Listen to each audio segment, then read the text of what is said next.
అచ్చులు ఓకే కదా. ఆ వచ్చిన తర్వాత మనం ఇంకా మేజర్గా నేర్చుకోవాల్సినవి ఏంటి? గుణింతాలు తెలుసు కదా. ఒత్తులు తర్వాత ఒత్తులు ముందు గుణింతాలు నేర్చుకోవాలి మనకి. దీర్ఘం, గుడి దీర్ఘం, కొమ్ము, కొమ్ము దీర్ఘం.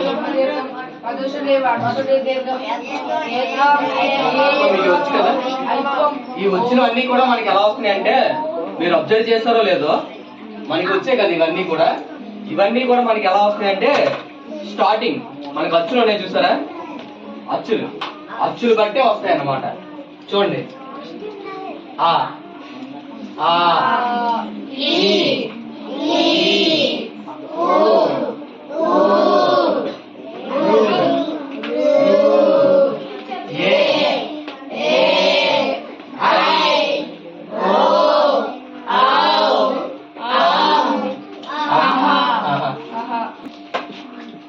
అర్థమైందా? మనకు వచ్చి దీని నుంచే వస్తాయి అన్నమాట.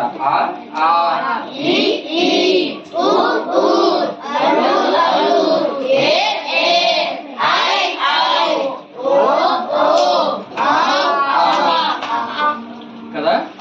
మరి మధ్యలో 2 సార్లు కై చెప్పారు.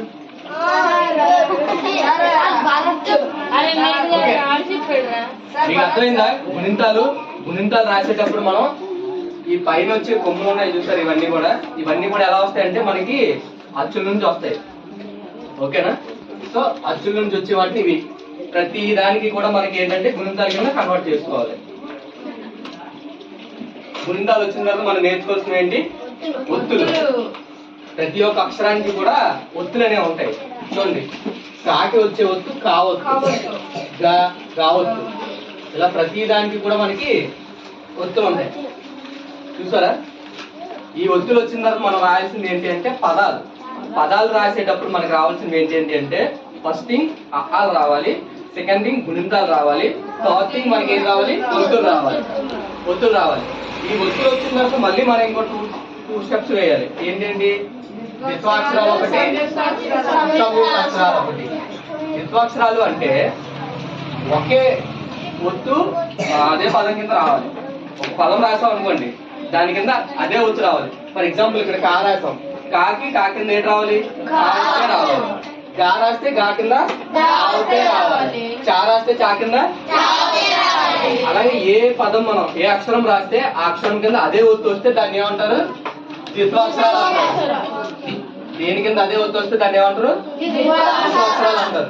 చూడండి, ఎగ్జాంపుల్, కుక్క కా కింద కావతే వచ్చింది, అగ్గి గా కింద కావద్దు వచ్చింది. ఇక్కడ చక్కెరలో కా కింద కావచ్చు, అత్త కా కింద కావచ్చు, అమ్మ మా కింద కావచ్చు, కొయ్య యా కింద కావచ్చు, ఇక్కడ వా కింద వావచ్చు, లా కింద బా కింద నా కింద. ఏ పదం అదే ఏ అక్షరం కింద అదే ఒత్తు వస్తే దాన్ని ఏమంటారు? ద్విత్వాక్షరాలు అంటారు. ఓకేనా.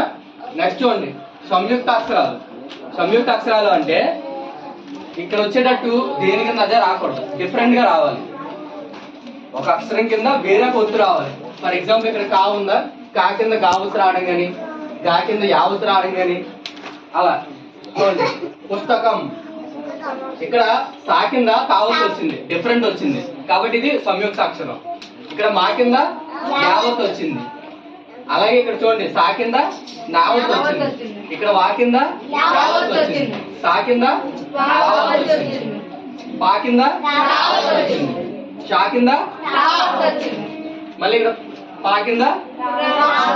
సో డిఫరెంట్ ఏమంటాం? సంయుక్త అక్షరాలు అంటారు. మీకు ఎప్పుడైతే ఫస్ట్ థింగ్ అఆలు రావాలి, అవి వచ్చిన తర్వాత గుణింతాలు వచ్చేయాలి, వచ్చిన తర్వాత ఒత్తులు, తర్వాత ద్విత్వాక్షరాలు, సంయుక్త అక్షరాలు. ఈ 5 వచ్చే వాళ్ళకి ఖచ్చితంగా రాయడం చదవడం ఈజీగా వస్తాయి. అర్థమైందా? బేసిక్ గా మనం నేర్చుకోవాల్సింది ఇది. ఓకేనా. సో ఇప్పుడు ఏం చేస్తారంటే